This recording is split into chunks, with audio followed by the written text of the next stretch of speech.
Muito bom dia. Vamos começar uma live aqui hoje sobre um assunto bastante interessante que a gente sempre recebe perguntas aqui, que é sobre nutrientes e saúde mental. O que tem de verdade sobre esses nutrientes, o que realmente é evidência científica, o que adianta a gente realmente utilizar e se beneficiar disso e o que não adianta. Então, esperamos o pessoal entrar aqui. O Lucas já enviou a solicitação, deixa eu liberar aqui para ele. Aí.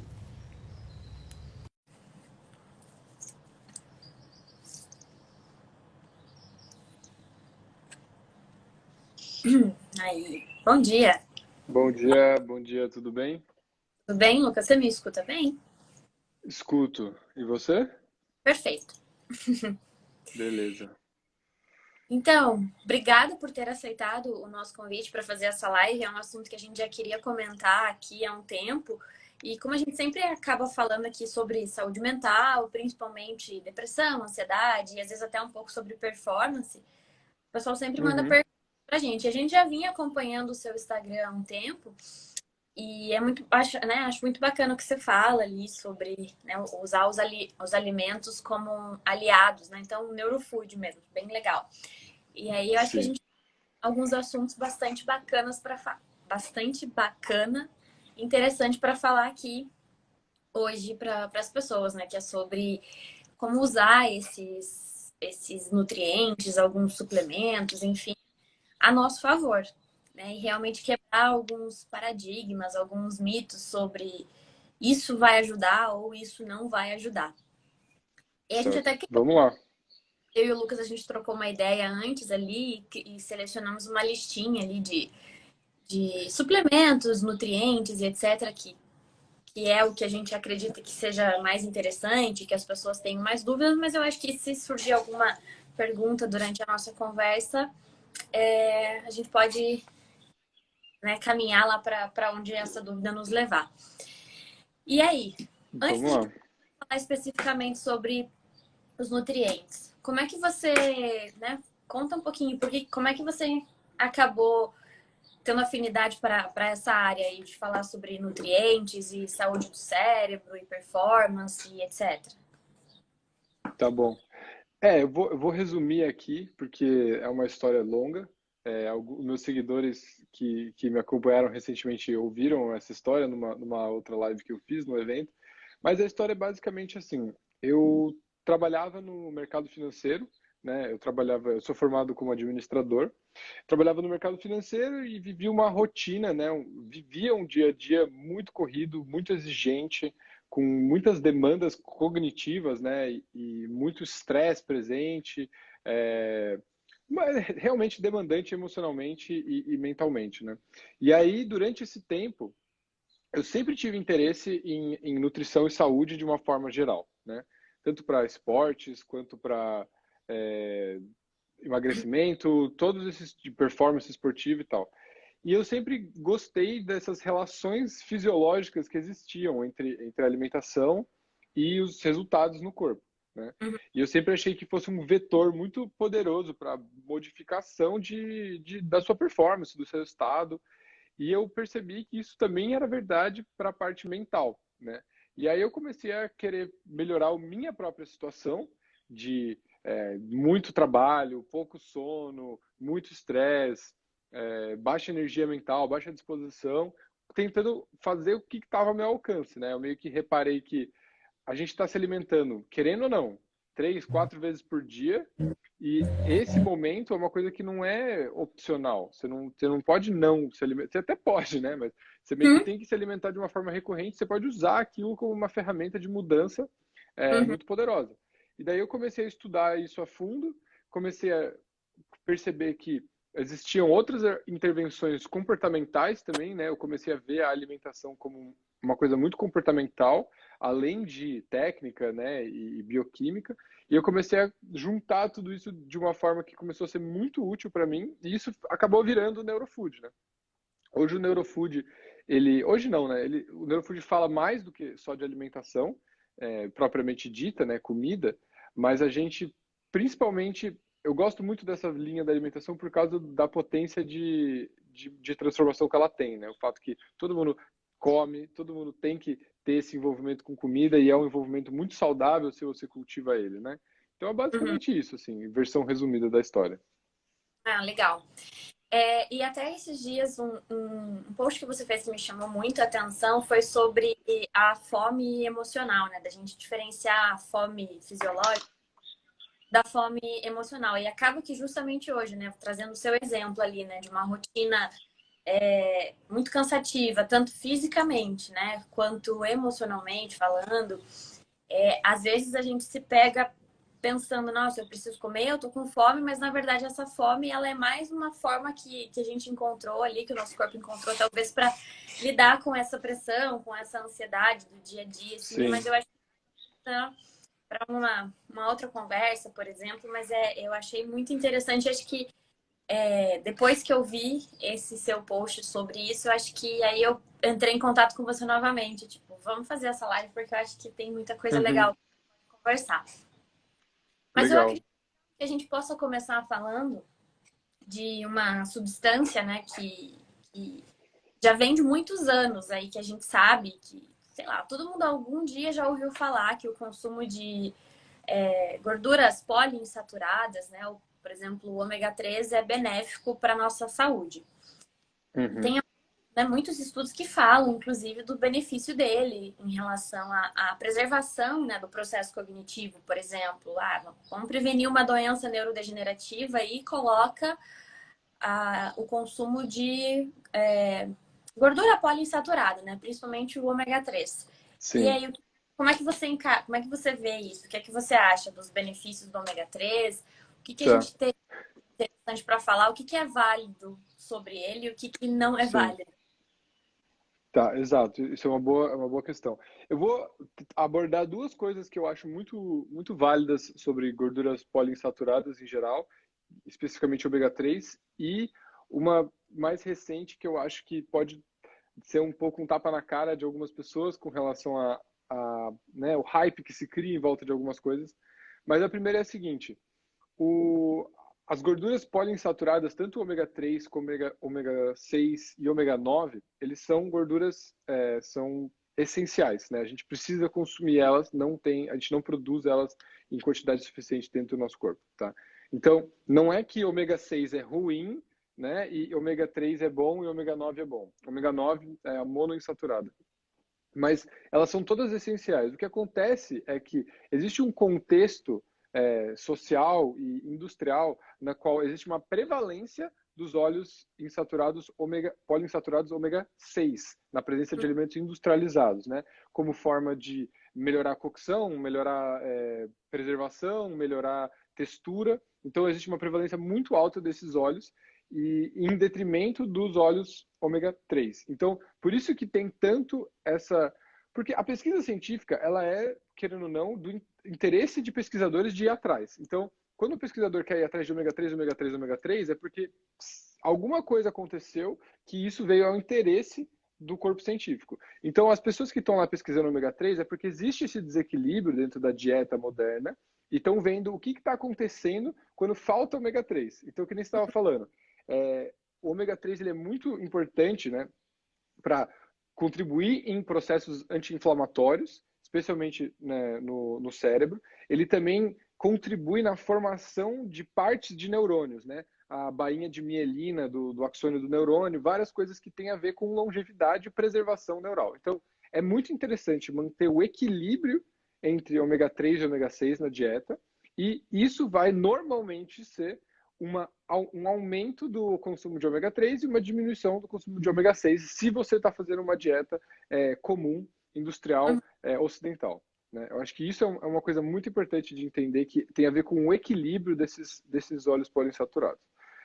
A outra coisa tem a ver com intervenções com suplementação, né, e aumento de ômega 6, ômega 3, desculpa, para pessoas que têm transtorno depressivo maior, transtorno de ansiedade generalizada. Tá? Em 2019, saiu uma revisão muito contundente de que as intervenções com aumento de ômega 3 na dieta dos pacientes ou suplementação de ômega 3 tinham um efeito muito positivo com relação à melhora de sintomas de depressão.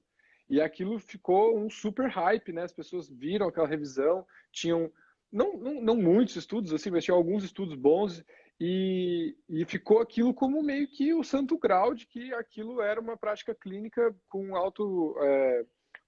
um desfecho melhor para o paciente e tal. Uhum. 2021 apareceu uma meta-análise também falando do mesmo assunto, feito pela Cochrane, que pelo que eu vi teve alguns critérios melhores de seleção dos estudos, e resumo da ópera é que o nível o grau de importância daquelas intervenções com relação à melhora do transtorno, melhora dos sintomas, não foi tão grande a ponto de ser chamado de uma intervenção clínica útil. Então, ainda existe muito debate e muita incerteza sobre se ao aumento do consumo desse ômega 3 vai ter algum benefício se você já está consumindo ele em níveis equilibrados, né? Até porque foi só visto em relação à depressão, principalmente, não com relação à demência, a qualquer outros tipos de transtornos cognitivos especificamente. Mas é uma ideia aí de que, tipo assim, não existe pílulas mágicas, né? Eu sempre corroborando essa ideia de que não existe caminho fácil, não existe pílula mágica, é tudo uma orquestra composta de nutrientes que você tem que estar atento o tempo inteiro, né? Então, acho que é basicamente esses dois pontos que eu queria trazer sobre o ômega 3. E eu acho importante, basicamente é isso. a gente sempre pensa, né, ou talvez nesse sentido, pílula mágica, hoje em dia, como a sociedade, tudo que é muito, a gente quer tudo muito prático, né? Então, é muito mais fácil uma cápsula, uma pílula ali, né, o ômega 3 em cápsulas lá, do que eu ter uma dieta equilibrada e comer frequentemente fontes de, por exemplo, peixe, azeite de oliva, etc. E, na verdade, assim, vamos falando de uma maneira geral, o ômega 3, se a gente tivesse, né, uma dieta equilibrada, ele está presente ali, né? Vamos pensar assim, aquela dieta mediterrânea que a gente sempre ouve falar muito bem, que é uma das mais ricas, né, em gorduras poliinsaturadas, é bastante rica em ômega 3. Então, por exemplo, é um nutriente que a gente consegue tendo uma alimentação equilibrada, né? Não necessariamente que precisa de algum tipo de suplemento, né? Em relação ao ômega 3, eu lembro que quando eu estava no mestrado, eu vi um estudo que falava mais ou menos o seguinte, até a gente chegou a pensar em fazer algo nesse sentido na minha pesquisa, né, na dissertação do mestrado, mas acabamos indo para outro lado. Que era um estudo que falava que se a mulher suplementasse durante a gestação ômega 3, isso poderia contribuir, né, para o desenvolvimento cognitivo, intelectual da criança. Mas era, assim, algo muito inicial, né? Um estudo, assim, muito introdutório ainda. E a gente pensou, será que a gente poderia fazer um projeto nesse sentido, né? Ali, num modelo animal ainda, de suplementar com, né, o ômega 3 e etc. E ver tudo isso. Mas eu acho que o ponto importante do ômega 3 nesse sentido que você trouxe ali, né? É justamente o papel dele em ajudar ali na formação da bainha de mielina. Eu acho que talvez seja por isso que tanto né, o consumo dele com uma melhora cognitiva. Eu acho... Às vezes a gente pula algumas etapas e tira umas conclusões um pouco precipitadas, assim, quando a gente lê algumas coisas. Mas, com certeza, por exemplo, o que a gente estava falando da dieta mediterrânea. A dieta mediterrânea, ela tem essa predominância, né, de gorduras poliinsaturadas, né? Só que aí tem algumas pessoas que falam, mas gordura poliinsaturada ômega 6 é inflamatória, faz mal e tal. Talvez exista esse desequilíbrio, né, de pró-inflamatório e anti-inflamatório na alimentação processada, mas por definição a dieta mediterrânea não é processada. Então, os óleos que você tem acesso em alimentos não processados, eles acabam tendo um equilíbrio maior entre esses dois, né? E isso, eu acho que a manutenção desse contexto alimentar equilibrado é o que realmente faz essa longevidade cognitiva, né, ser maior. Eu acho que esse é o grande ponto, né? Não é que você, eu vou começar a suplementar ômega 3 agora, eu vou ficar mais inteligente. Não é isso, não é isso. Né? É prevenir declínio, manter as funções ótimas para você conseguir usar o seu cérebro na capacidade que você quer, que você tenha ali disponível para você, né? Durante o máximo de anos de vida possível. E aproveitando você trouxe, né, sobre a relação do ômega 3 com a depressão ali, ainda nesse sentido, existe muito agora a ideia de que se a gente começar o suplementar ou mesmo consumir alimentos ricos em triptofano, a gente ajuda o nosso estado emocional, né? Vamos ficar Uhum. mais good vibes ali, vamos prevenir a depressão ou mesmo ajudar no tratamento da depressão. O que a gente tem de interessante sobre o triptofano? Realmente vale a pena, sei lá, fazer uma suplementação? Porque hoje em dia existem vários, né, opções de fórmulas que tem, Sim. ó, cápsula, comprimido, às vezes algum tipo de outros suplementos que tem um triptofano adicionado. O que é que a gente tem de evidência sobre? Então, acho que o triptofano, só para lembrar todo mundo, o triptofano ele é o aminoácido precursor da serotonina, né? Serotonina que é um neuromodulador relacionado a estados de é, relaxamento, bem-estar, de contentação com o que está ao seu redor, né? Principalmente. E também, né, o outro gancho é que na depressão e outros transtornos psicológicos você tem uma quantidade menor de serotonina no sistema neural, né? Porque também existe a serotonina intestinal, que funciona para outras coisas e que é muito relacionado à microbiota intestinal, mas aí é outro assunto, né? Aqui eu acho que a gente está falando assim sobre consumo de triptofano, né, suplementação de triptofano para melhorar o seu estado mental, se sentir melhor e tudo mais. Que nem mesma coisa com o ômega 3. Na minha opinião, e pelo que existe de é, evidência científica com relação a esse pulo, né, de você consumir mais triptofano e se sentir melhor, existem aqueles casos de deficiência do nutriente, no qual a suplementação realmente melhorou o humor e tem esse efeito X igual a Y, mas em Uhum. geral, numa população eutrófica saudável, a suplementação é, tende a ser meio marginal, assim, com relação. Porque a primeira coisa é, o metabolismo do triptofano, ele tem uma característica interessante. O triptofano, ele tem um peso molecular muito grande, né? Então, isso quer dizer que ele compete com os outros aminoácidos livres para ser absorvido pelo canal da barreira hematoencefálica, que é a barreira que separa as nossas artérias do cérebro. E para conseguir passar por essa barreira hematoencefálica, existem duas formas de você melhorar esse consumo, melhorar essa absorção de triptofano. Ou você consome os alimentos ricos em triptofano junto com carboidratos, que tem um glicose, que vai possibilitar essa entrada melhor, ou você se exercita mais. E aí que tá. Quando você cria uma intervenção de consumo de triptofano maior, visando, né, melhoras de sintomas de depressão, melhoras do estado de humor, e você combina isso com se exercitar mais para melhorar a absorção do triptofano, fica aí uma dúvida, né? O que realmente está melhorando a nossa qualidade de vida? É o aumento do exercício, né? Ou é o consumo de triptofano? Porque, segundo as recomendações dietéticas mesmo aqui, você consegue ter uma quantidade do aminoácido triptofano suficiente e até em excesso, se você quiser, comendo alimentos sem suplementação, né? O triptofano está presente em muitos alimentos ricos em proteínas, também está presente em alguns alimentos que são fontes de carboidrato, mas também tem esses aminoácidos. Então, na minha opinião também, e assim, pelo que está baseado na ciência, é essencial, é importante e tem os seus usos terapêuticos como intervenção, né? Principalmente para pessoas que têm insônia ou tem hiperativação de, sei lá, sistema de glutamato no cérebro e tal, consegue tomar o triptofano como uma forma, né, interventiva, aguda de melhorar esse sintoma, melhorar aquela situação.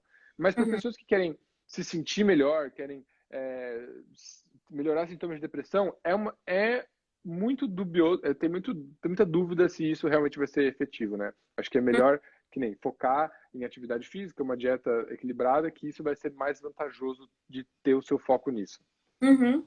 E aproveitando também, né, triptofano, precursor, você colocou uma sugestão para a gente conversar que eu não tinha pensado e que me chamou bastante Uhum.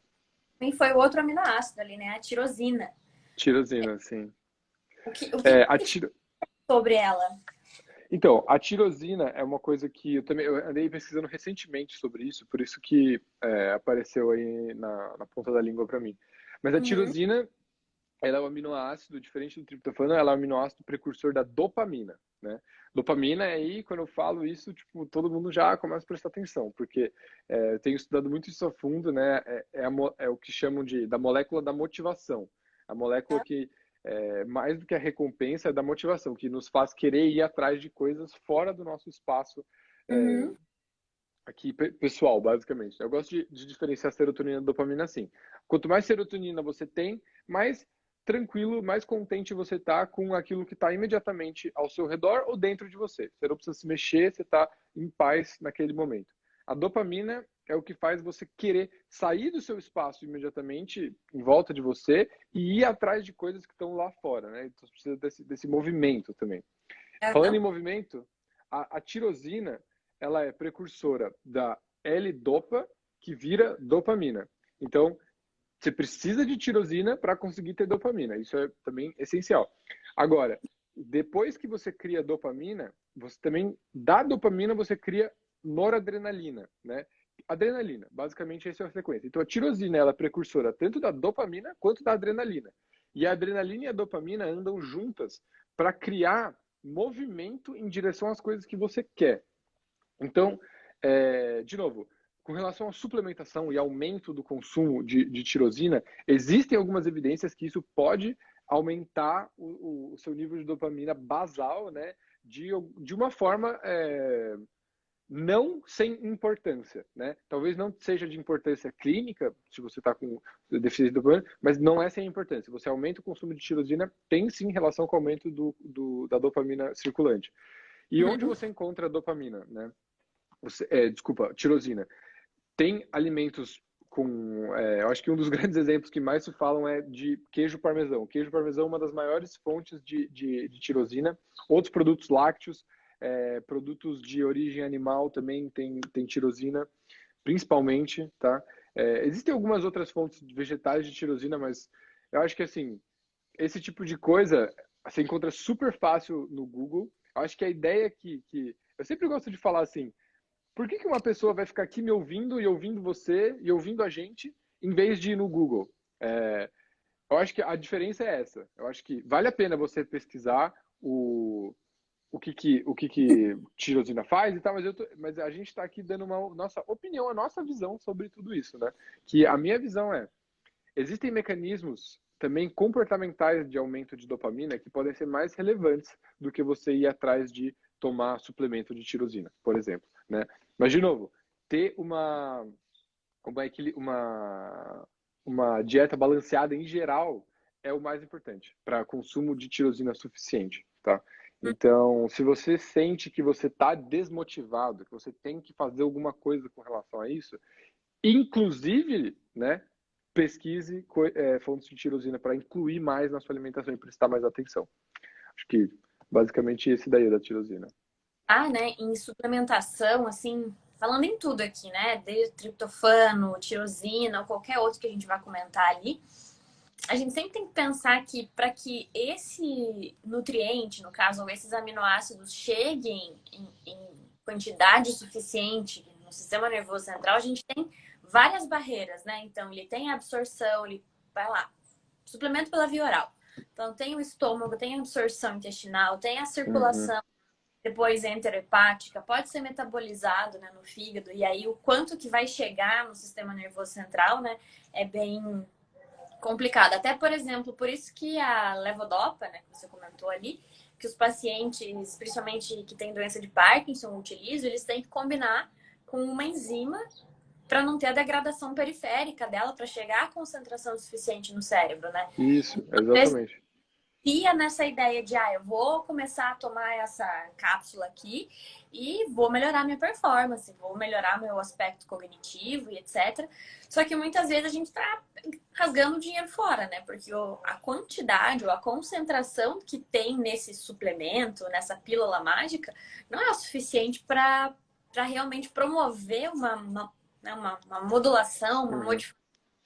Coisa que talvez uma dieta balanceada aí, por exemplo, quando você comentou do queijo parmesão ali, o pessoal porque é um alimento gostoso. Geralmente, quando a gente É, fala, desses nutrientes bons, sei lá, você fala lá alface. Ai, sem graça, né? Mas quando você é. fala pô, queijo, aí a pessoa, nossa, que legal, eu gosto de queijo. Queijo é mais gostoso de comer.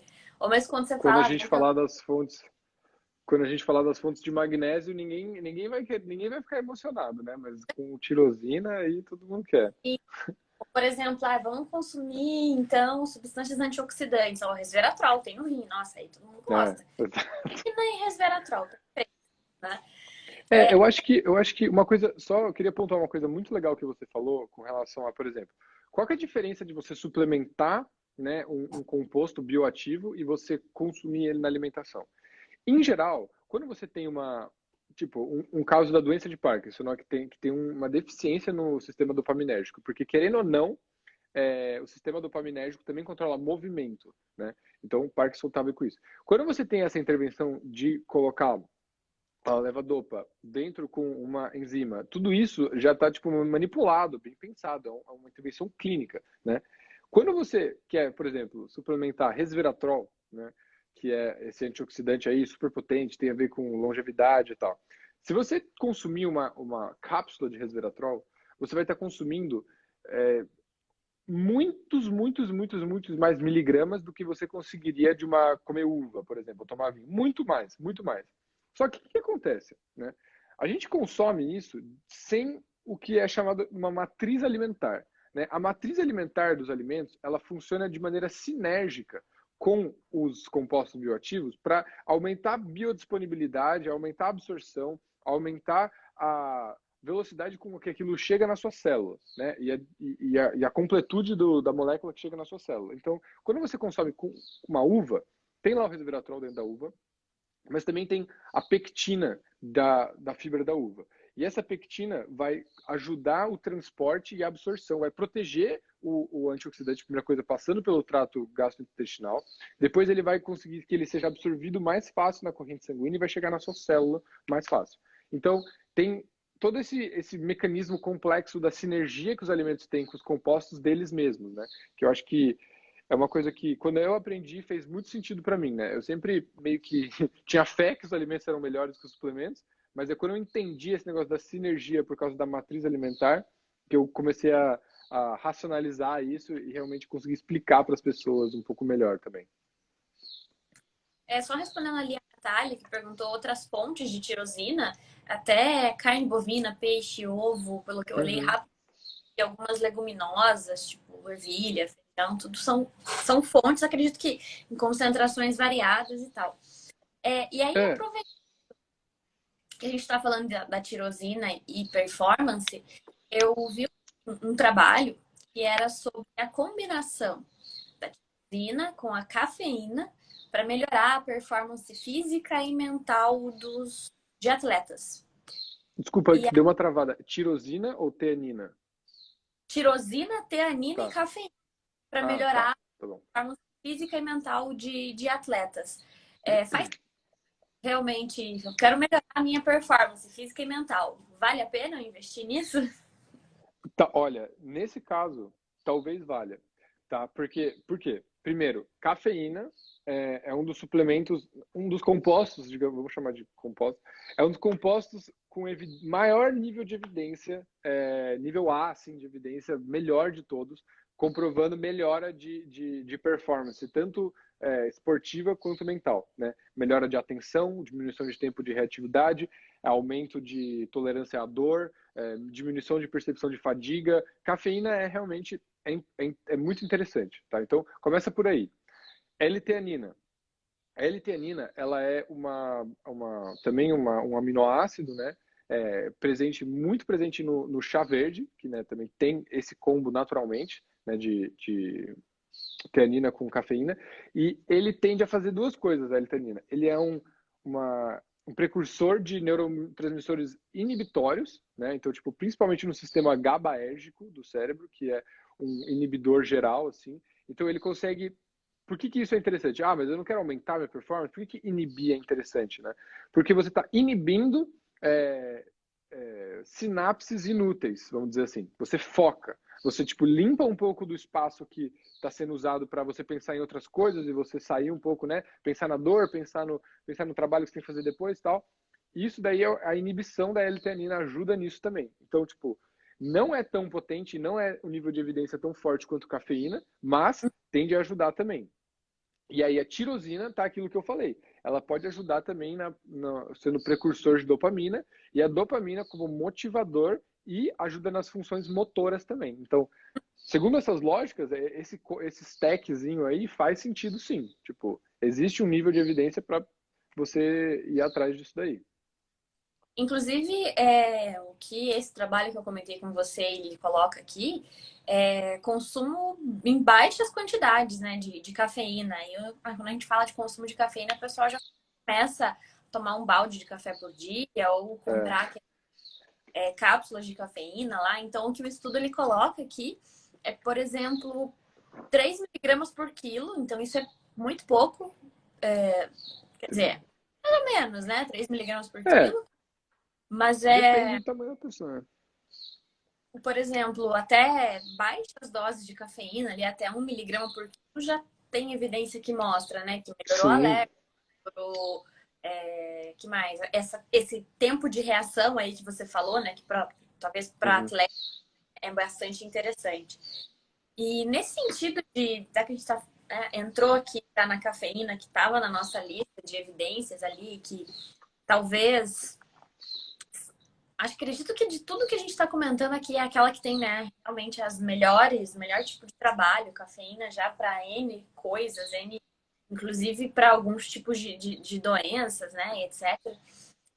Aí você comentou da teanina, presente no chá verde. Chá verde, aqui é uma pergunta meio até ignorante da minha parte. Chá verde tem cafeína, não? Tem sim. Inclusive, eu vou até colocar aqui uma coisa assim. Eu tô tomando aqui hoje, eu tô tomando matcha, que é uma versão do chá verde, né? Que é um mais concentrado de folhas jovens cultivadas sobre a sombra. Tem todo um esquema de cultivo. E o chá verde tem cafeína em doses menores do que o café, por litro de bebida coada. Então, tem cafeína sim, e tem a L-teanina, mas a expressão da cafeína do chá verde é um pouco diferente da do café, porque Uhum, todos os seus compostos, os antioxidantes são todos diferentes, tem a L-teanina que ajuda a modular a expressão da cafeína, tende a atrasar um pouco essa expressão da cafeína aí. Então, tem sim, todos os chás tem, né? Porque chá verde é a mesma planta de todos os chás. Tudo que uhum, é chá de verdade é Camellia sinensis, né? E essa planta tem cafeína sim. uhum. Outra pergunta aqui em relação a tem cafeína, se o cacau tem cafeína, né, também. Tem, tem. Em relação a isso que a gente está comentando agora de performance cognitiva, ali que a gente falou da cafeína, aqui já é um suplemento que tanto melhora performance, vamos dizer assim, muscular, recuperação muscular, etc. E tem alguns estudos assim que chamaram a atenção mais recente falando da creatina para performance cognitiva. Sim, sim. É, sim, de novo, creatina, evidência nível A para muitos estudos, né, principalmente performance muscular, né, contração muscular, melhora de fadiga, estoque de energia e tal. E o que tem sido visto é que o nosso cérebro, né, a principal fonte de energia dele é a glicose, né, e é tipo, a glicose é preferencialmente enviada para o cérebro primeiro antes do que para os músculos. Então, tipo, muito importante lembrar disso. Só que assim, o músculo também usa glicose, só que nos estoques anaeróbicos de energia que a gente pode usar, a fosfato-creatina é um estoque muito interessante, né, para você. Por isso que é muito relacionado a potência e explosão muscular, né? De você tipo fazer uma força muito concentrada em pouco espaço de tempo. O que acontece é o seguinte: você consegue acumular a creatina em forma de fosfato-creatina e aí você consegue, quando um ATP, né, a nossa moléculazinha de energia quebra, ele perde um fósforo e aí fica ADP. E aí, quando você tem esses estoques de fosfato-creatina, esse fósforo da fosfatocreatina volta para o ATP, virar ATP de novo, você consegue usar de novo. Então, no cérebro, estão vendo que isso acontece também. Existe esse estoque de uso rápido de fosfatocreatina no cérebro e a suplementação de creatina tende a ajudar esses estoques. Então, o que eles estão vendo é que, principalmente em tarefas cognitivas muito demandantes, né, tarefas de muita concentração, muito foco, em curto espaço de tempo, você suplementar a creatina tem um ganho. Você consegue Uhum. performar melhor, especificamente nesses impactos.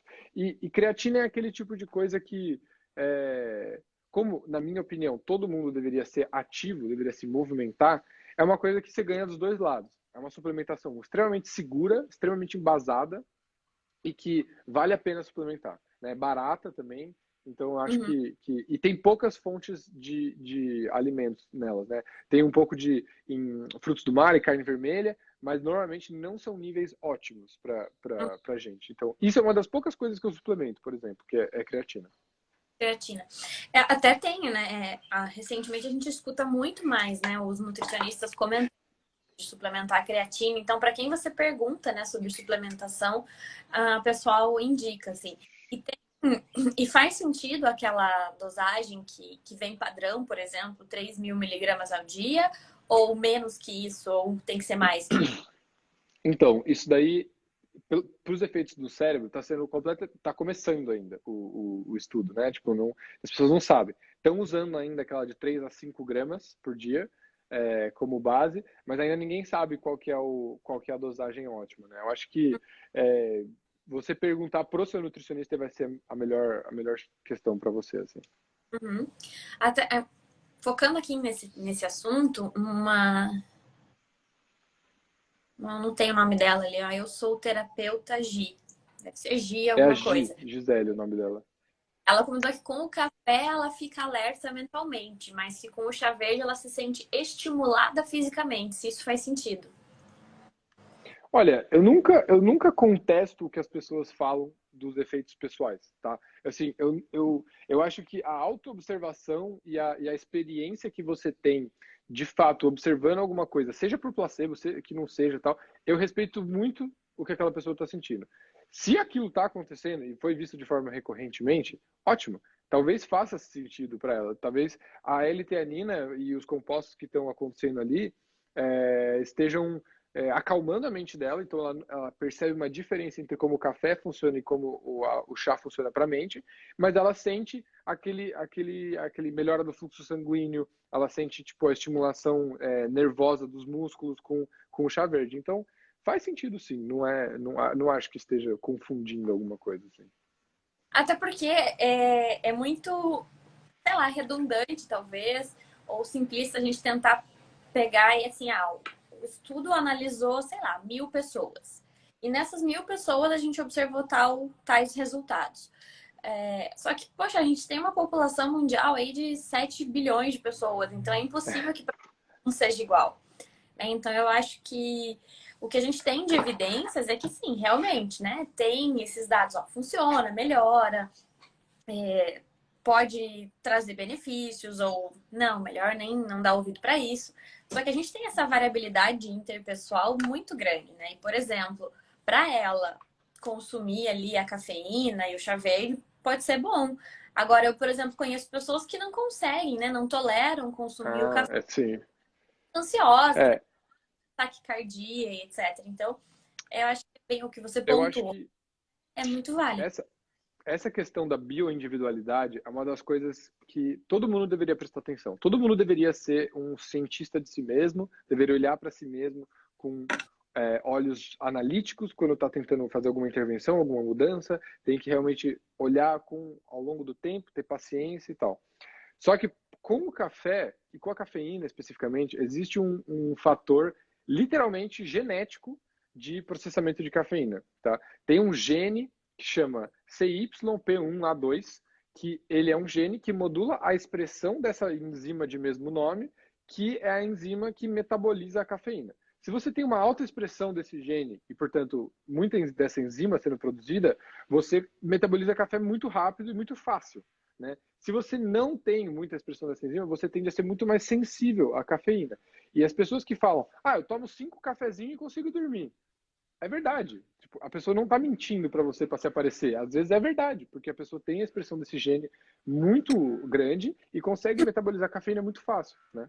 Então, isso daí é um exemplo genético de como que a bioindividualidade funciona. Outros que também são muito que ninguém conhece, né? Por que aquelas pessoas que não emagrecem, aquelas pessoas que não engordam, aquelas pessoas que não cansam, tudo isso tem a ver com bioindividualidade.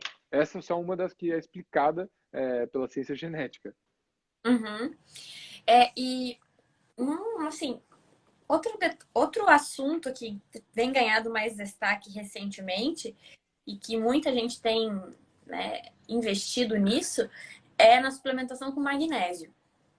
O que a Uhum. gente tem sobre o magnésio? Inclusive, eu já vi falando na verdade, dos benefícios deles para as pessoas que têm enxaqueca, né? Então, aquela dor de cabeça crônica, que ele realmente funciona. Então, e aí, se a partir do momento que você pensa, tá, o magnésio vai interferir na enxaqueca, ele pode ter algum efeito mental, né? O que se Sim. tem sobre o magnésio? Faz sentido ou hoje em dia é só mais um apelo comercial também? Eu acho que assim, o magnésio é um dos micronutrientes mais importantes para o cérebro inteiro. Para o cérebro inteiro, não, para o corpo inteiro, de forma geral, eu acho que o magnésio é muito importante. Ele faz várias coisas, desde funções laxativas, contração muscular, até efeitos no cérebro. O que acontece é que o magnésio, ele é um metal, ele é um elemento que ele tem que se juntar a outros elementos para ficar estável, né? E o magnésio que consegue chegar no cérebro, tem dois magnésios que conseguem chegar no cérebro em geral, assim, que é o magnésio bisglicinato e o magnésio treonato. Esses dois magnésios estão sendo estudados como forma de intervenção para melhorar, para ser principalmente um inibidor também de atividade neural, né? É bem complicado como é que funciona, tá? Tem a ver com o magnésio se juntando em portas do receptores que o cálcio passa e faz diversas funções e tal. Mas, em geral, o magnésio tende a ser um inibidor, né? Ele tende a fechar algumas funções e ajudar você a relaxar, pessoas que usam para dormir, o magnésio treonato, para recuperação muscular. E para enxaqueca pode ser o mesmo caminho. Eu confesso que eu não vi esse corpo de trabalho aí sobre enxaqueca, mas na minha cabeça, pelo que eu vi já de magnésio como função inibitória, tende a ser da mesma forma, tende a funcionar da mesma forma. Você tem ali Uhum. muitos processos estão acontecendo que causam essa enxaqueca e o magnésio é uma forma, uma tentativa ali de melhorar isso daí, né? Eu acho que, com relação ao magnésio, por ser um composto tão complexo, né, com diversas variantes, eu acho que a suplementação é um pouco mais válida, porque tem essas especificações de qual tipo de magnésio você vai estar tomando para qual função. E tem embasamento sim para o uso desses suplementos, tá? Mas eu acho também, de novo, você consumir magnésio de semente de abóbora, chia, amêndoa, espinafre, amendoim, castanha de caju, talvez seja muito mais benéfico, porque esses alimentos aqui têm uma infinidade de outros compostos bioativos muito interessantes, né? E, Uhum. de novo, está na matriz alimentar de outros óleos ômega 9, ômega 3, então, tipo, também foca na comida e vê se o suplemento faz sentido e se precisa, né? Tem até um estudo de 2010 aqui que eu estava procurando ontem ou antes de ontem, sobre que estavam associando o consumo do magnésio treonato com melhora da capacidade de aprendizagem e memória. E aí eles estavam testando e realmente mostraram benefícios, assim, que se você consome, né, o magnésio treonato, você pode realmente elevar a concentração, né, os níveis do magnésio no cérebro, e isso faria com que ele agisse lá nas sinapses, modulando sinapse glutamatérgica e até mesmo plasticidade sináptica, e isso poderia, então, beneficiar algumas regiões do hipocampo para nesse processo de aprendizagem e memória. Mas ele Legal. comenta, então, acho que é bastante válido. É, também acho. Oi, pode falar. Não, não, era isso mesmo. Eu também eu gosto da suplementação de magnésio. Eu acho interessante, acho segura, né? Uma suplementação que é um mineral, não é nenhum tipo de composto psicoativo, Uhum. direto, assim.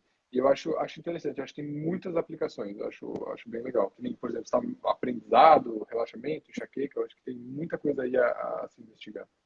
E tem no magnésio, como você falou, tem, né, esse detalhe do efeito colateral dele, que é esse efeito laxativo, né? Então é sempre importante, acho que só usar ele com parcimônia, né? Com orientação e dar essa investigada aí se é adequado, né? A gente não está recomendando assim. Não, Estamos não é uma recomendação. É recomendação que você pesquise e investigue por você mesmo. Eu acho que basicamente é isso. falando é válida, que tem evidências, etc., mas a gente não está falando para ninguém fazer, né? Eu acho que a gente está dando É, informação que as pessoas usem essas informações a seu benefício e investiguem o que funcione para ela. E entrando nesse contexto, né, laxativo e etc., eu coloquei também na nossa listinha para a gente falar de pré-bióticos e probióticos. E aí sim, eu acho que, né, é um assunto muito importante porque é cada vez mais bem compreendida essa relação, né, entre intestino e cérebro, e realmente o intestino ele pode ser encarado, né, como um segundo cérebro, e, e várias alterações, né, vários, até mesmo a inflamação na região intestinal. Já tem estudo que mostra, por exemplo, pacientes que têm algumas doenças inflamatórias intestinais, tem alguma alteração, né, desde hormônios, etc., que o intestino produz, até mesmo da população, né, da microbiota intestinal. E aí, quando você vai fazer uma correlação, esses indivíduos que têm doenças inflamatórias, eles têm uma chance muito maior de, por exemplo, desenvolver transtornos de depressão e de ansiedade. E aí você vai investigar a microbiota, ela é diferente de um indivíduo saudável. E sim. aí, É, esse consumo de pró e pré-bióticos. Aí, se você quiser comentar a diferença dos pró e pré-bióticos e depois. sim, sim. Não, vamos lá. Então, acho que assim, começando com microbiota intestinal. Microbiota é todos os micro-organismos vivos que estão dentro do nosso trato gastrointestinal, principalmente o intestino grosso, né? Mas dentro de todo o intestino. O que que é um probiótico? O probiótico é um alimento com culturas vivas desses mesmos micro-organismos, né? Não todos, mas alguns, né? Diferentes probióticos vão ter diferentes micro-organismos, diferentes colônias de micro-organismos. Prebióticos são fibras, principalmente fibras solúveis, que alimentam esses diferentes probióticos dentro do nosso intestino. Então, probióticos são os micro-organismos em si e os pré-bióticos são as fibras que alimentam esses micro-organismos. E fibras são coisas que a gente não digere, né? A gente não digere o nosso intestino em si não digere, mas o microbioma e a microbiota digere. Então, o que você estava falando assim? Existe essa diferença, né, entre a diversidade da microbiota de uma pessoa saudável e de uma pessoa com algum transtorno psicológico, principalmente depressão, ansiedade, até autismo, tem diferenças. Acontece que são doenças de base inflamatória e se agravam com a inflamação, né? E por que a inflamação, o que a inflamação tem a ver com tudo isso, né? O nosso intestino, ele é a maior porta de entrada do nosso corpo com o mundo exterior. A gente acha que é a nossa mão, que é a nossa boca, mas a gente não tem uma troca. A nossa pele está ali sempre barrando tudo de entrar. No nosso intestino, a gente tem as microvilosidades, né? E a gente tem uma barreira de uma célula só que separa o nosso corrente sanguínea do intestino. Tudo que a gente põe para dentro, ele tem que ser modulado por essa microbarreira da semipermeável do intestino, né? E antes dela tem toda aquela microbiota. Então a nossa microbiota, ela tem uma função imunológica muito forte, né? E ela tem essa função imunológica por preservar essa permeabilidade seletiva intestinal de uma forma que consiga deixar passar tudo que é nutritivo, que vai alimentar a gente, vai fazer bem para a gente, e barrar, consumir e dispor do que é patógeno para a gente, né? Então, primeira coisa que eu acho que é super importante entender aqui, o que é uma microbiota boa? É uma microbiota diversa, que tem muita diversidade, ou seja, que tenha diferentes tipos de bactérias, inclusive fungos e vírus até, só que principalmente bactérias diferentes, e que tenha uma proporção equilibrada de bactérias comensais e bactérias patogênicas, né? Tipo, de preferência muito mais comensal do que patogênica. Isso é um Uhum. microbioma saudável, né? E como é que você cria um microbioma saudável? Como é que você cultiva um microbioma saudável? Antes de falar sobre alimentação, tem muitas coisas que influenciam. Tem coisas que têm a ver com o nosso parto, né? Se você tem um parto vaginal, por exemplo, você tem ali uma inoculação inicial do microbioma vaginal para o seu microbioma intestinal. Então, se você nasce de parto vaginal, você já começa com uma colônia, uma microbiota maior, mais diversa do que quem não nasce de parto vaginal. A outra coisa é como que você se desenvolveu na infância. A infância é um momento muito importante, né? Porque você tem a amamentação materna, você tem as suas primeiras exposições aos diferentes elementos da terra e de animais e de sujeiras e tudo mais que também contribuem. Você tem também toda a sua... e aí você tem todos os seus comportamentos que te levaram até aqui hoje, né? O seu nível de estresse, o seu nível de atividade física, o seu nível, o tanto que você dorme, o seu nível de hidratação, tudo isso influencia o seu microbioma, tá? Tudo isso influencia como que você vai estar proliferando um ambiente propício para a cultivação dessa microbiota toda. Uhum. Com relação à alimentação, você tem dois vetores principais, que são os probióticos e os pré-bióticos. Tá? Os probióticos, eles estão presentes em alimentos, principalmente alimentos fermentados. Né? Tem uma fermentação por meio de culturas vivas. Então, sim, você comer alimentos fermentados vai introduzir probióticos para dentro de você. E uma pesquisa muito legal que eu vi aqui recentemente é o efeito de consumo de pré-bióticos e probióticos ao longo com centenas de pessoas, essa pesquisa fez aqui, ao longo de 4 semanas de aumento, depois 6 semanas de consumo alto e depois 4 semanas de diminuição. Eles analisaram essas pessoas, os marcadores imunológicos dessas pessoas. Né? Você teve Uhum. um grupo que consumiu principalmente pré-bióticos e outro que consumiu probióticos em níveis bastante altos. Assim, né? As pessoas que consumiram os probióticos tiveram um hemograma, né? Mostraram ali tipo resultados muito, muito legais sobre diminuição de marcadores inflamatórios, né? TNF-alfa, IL-6, todos eles diminuíram bastante. O dos prebióticos um pouco menos, mas também significativo. Mostraram melhoras de humor, mostraram melhoras de performance cognitiva. Então, tipo, tem muita evidência de que a intervenção por meio de comer mais alimentos probióticos é o melhor. E aí um detalhe específico, são pré-bióticos, né, principalmente de baixo açúcar. Tá? Então você tem ali alimentos de baixo açúcar como iogurte sem nenhum iogurte puro, natural. Você Total. tem principalmente vegetais fermentados, né? Quinte, chucrute, conservas de cebola, pepino, natto, que é um tipo de soja fermentada, miso, tempê, todos esses alimentos que têm essas culturas e que são de baixo açúcar. Você também tem Uhum. outros de alto açúcar, né, que são tipo cervejas, kombucha, esse tipo de coisa. Também é prebiótico, mas quando você consumia com alto açúcar, quase que negava o efeito, tá? Então, tomar um cuidado aí específico com isso. E aí, com relação à suplementação de probióticos, acho que a questão é a mesma coisa, tá? A suplementação de probióticos, ela é tipo um canhão, é tipo um nível muito alto de probióticos, só que a diferença é que é um tipo ou dois tipos de bactérias só.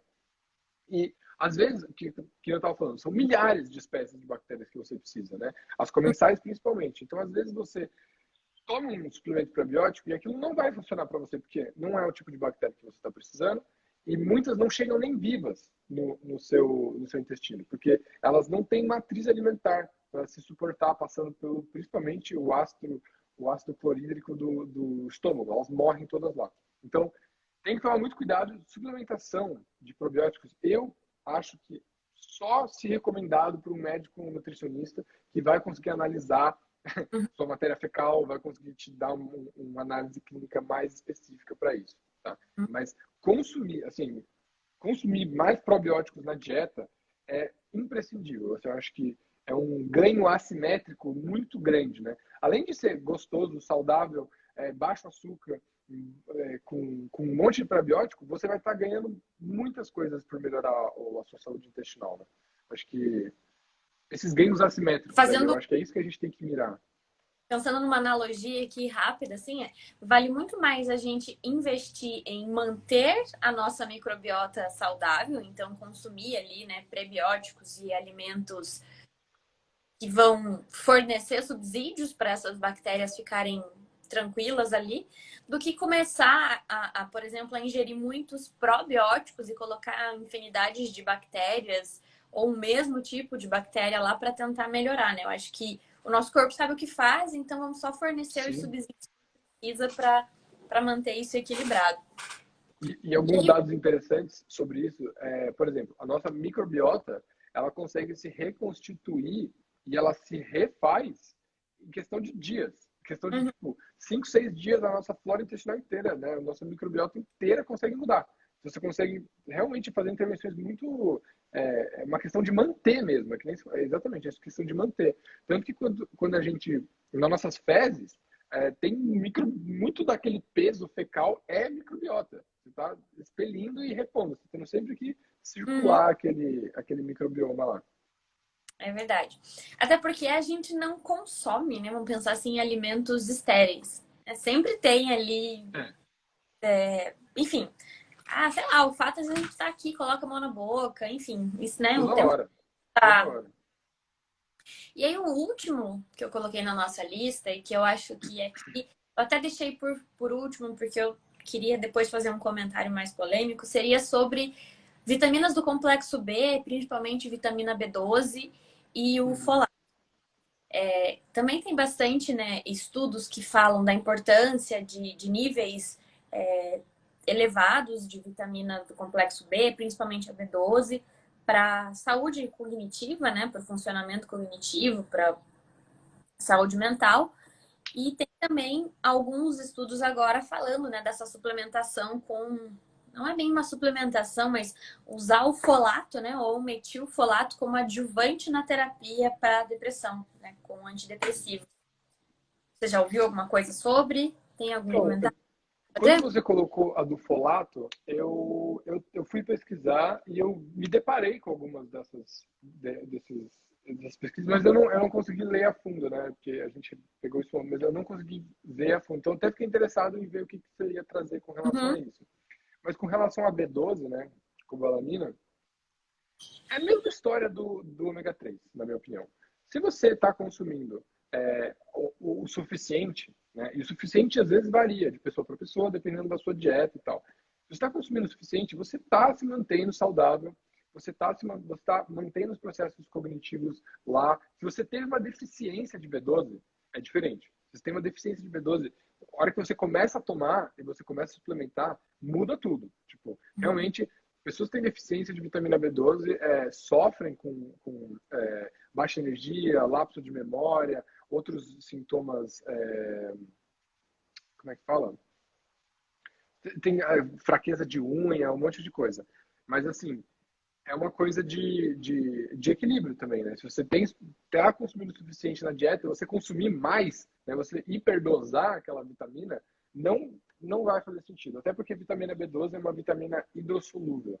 Então, ela não fica estocada de forma muito eficiente no nosso corpo, né? Então, eu acho que é aquelas coisas que tem que prestar muita atenção para a saúde mental, mas não é aquela coisa de compensação, né? Não precisa compensar com excesso, assim. O que tem sobre o folato, né, o metilfolato, e aí já tem vários estudos com pacientes mostrando que o consumo dele, então, na verdade, por exemplo, né, tanto o metilfolato e a vitamina B12, eles seriam meio que substratos importantes para ajudar você ter uma boa resposta aos antidepressivos. Então, você Hum, esses níveis, por exemplo, de folato elevado, de vitamina B12 elevada, porque aí você conseguiria ter, vamos dizer assim, uma resposta terapêutica aos antidepressivos melhoradas. E aí tem, assim, vários pacientes que já usaram, eu não sei se até o que a Gi comentou ali, que se é o folato que ela está comentando, que tem gente que fala que realmente, por exemplo, ao invés de você aumentar a dose do antidepressivo, você combina com, né, você faz uma terapia combinada, mas aí, claro, com orientação do médico psiquiatra para avaliar a dosagem ali, né, que geralmente é em gotas o folato, e combina com a tua terapia antidepressiva, e isso melhora a sua resposta aos medicamentos. Então, tem alguns estudos sobre isso. E sobre a importância, né, da vitamina B12 para a saúde mental, para a saúde emocional. E até, assim, aqui eu destaco a importância da gente falar sobre o folato, e que eu comentei de que tem que ser com orientação do médico psiquiatra, porque compra-se sem, né, retenção de receita e nada disso. Mas, por exemplo, se você consome muito além do que você precisa, ele pode dar um efeito oposto. Então, por exemplo, você pode ter taquicardia, se sentir com alguns sinais físicos mesmo de ansiedade. Mas tem bastante estudo que fala que você ter níveis equilibrados desse folato é essencial para o funcionamento dos antidepressivos e para uma resposta melhor a esses medicamentos. Então, foi nesse sentido que aqui Muito legal, trazer sobre muito eles. legal. Interessante, né, essa combinação do... Como é que criam essas associações, né? O uso de medicamentos antidepressivos e aí isso leva para um estudo mecanístico com relação a folato e vitamina Aham. B12. Muito legal. Eu acho que para a gente se encaminhar aqui para encerrar, então, o que você faria como um fechamento importante para dar a nossa conversa aqui? Quais são os seus argumentos? Eu acho que assim, uma coisa que eu sempre repito é, eu acho que assim, o básico bem feito cria resultados extraordinários, né? Então, assim, a gente está falando aqui de um monte de moléculas complexas e processos diferentes, bioquímicos e tal, e no final das coisas se resume ao quê? Peixe, parmesão, semente de abóbora, arroz e feijão. E é isso, na prática, é isso que significa, né? Então, eu acho que e tantas coisas, né? Saúde intestinal, saúde mental, depressão, absorção de triptofano, absorção de tirosina, exercício físico. Exercício físico é uma incomum em tudo isso. Mesma coisa, saúde intestinal, saúde mental, todas essas coisas. Que mais que rola? Sono.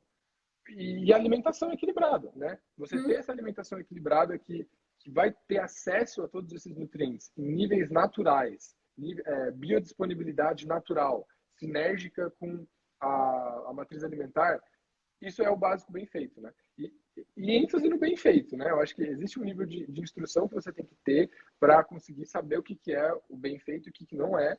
E se você estiver sabendo, pelo menos quando você for fazer o não bem feito, você está sabendo que aquilo também está acontecendo e tudo bem, né? Existe um equilíbrio que você tem que criar ali e que faz sentido muitas vezes. Então, acho que é isso, tipo, não ficar assustado com o nível de informação e de complexidade que existe, né, dentro desse mundo e saber que você se alimentando de plantas e alimentos de origem animal nutritivos, com alta densidade nutricional, você vai estar cobrindo essas bases, né?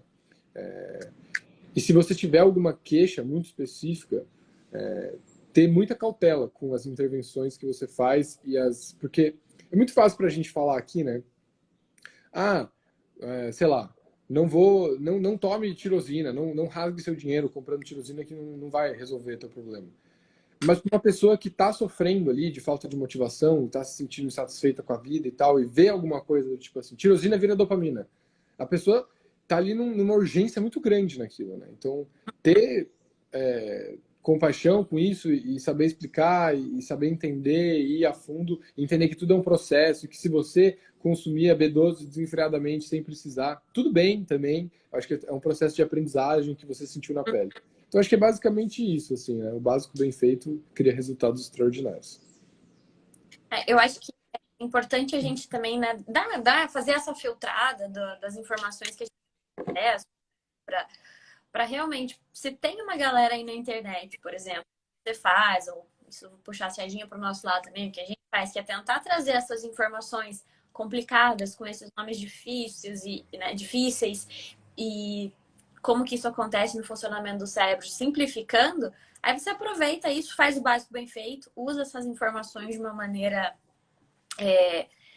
sábia, né? Uma maneira que vai trazer benefício para você. E muitas vezes evita, né, cair, por exemplo, em algumas furadas, tipo, começar a consumir, por exemplo, sei lá, alguns tipos de suplementos na tentativa de, por exemplo, crescer cabelo, melhorar a saúde da unha, né? Sim. Sei lá, umas balinhas assim que vai melhorar, vai ajudar a crescer o cabelo, que na verdade o que você precisa é muito bem, muito perfeito que você colocou, é fazer o básico bem feito, né? Uma alimentação saudável, cuidar exercício físico, cuidar da saúde mental, tentar reduzir, né, a sua exposição a fatores estressantes que a gente tem uma... O nosso corpo, ele sabe o que faz e a gente tem que oferecer subsídios para ele fazer bem feito.